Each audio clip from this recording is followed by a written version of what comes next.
السلام عليكم ورحمة الله تعالى وبركاته. أصحابتي soo dhawaada meel walba dunida ka joogtaan waa idin salaamay. asxaabay ugu dambeyn labadii way is arooseen sa u joodaan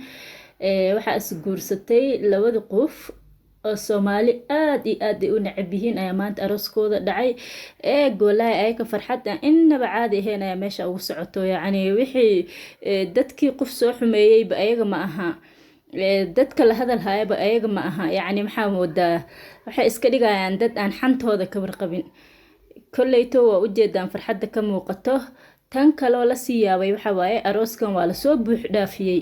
yacni hoos qaybta hoose ilaa iyo jaraanjarta kor dadka way soo buux dhaafiyeen ani maxaaba islahaa labadan haddii xitaa ay is aroosayaan qolkoo yar oo ma aragto family members gabadha familkeeda 2 qof ama 3 qof iyo wiilka familkiisa 4 qof ka badanba ma imaanayaan laakiin arooska dadkan asxaab ay leeyihiin sidii loo soo buux dhaafiyay arooska eeg sidii loo hab loo siina eeg soo gacmaha ka yeelay yacni farxad aan jirin ayaa la muujinaya maya waa laga yaabaa laakiin inay run u faraxsan yihiin labadan walaa waa mucjiso waa lagu dambaabaya bal aragse isdhaan farxad aan inaba caadi ahayn ayaa meeshaas ugu dhacayso ay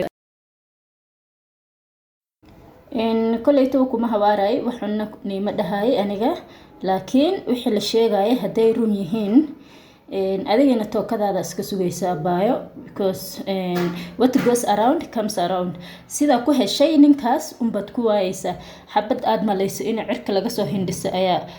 hafka siisanayso marka adiga tookadaada ha sugi waynin because godobkii aa gashay wuu ku sugayaa nafsiba meel ku yeelo waxay afnaan sheegaysa haddii ay run tahay waaye adigana waa arki doontaa marka insha Allah waxaan idhahayaa oo kale leema lahan hambaliyo baan idhahayaa maxaa kaloo idhahaa hadii asxaabay maxaa kaloo dhahaa dadkan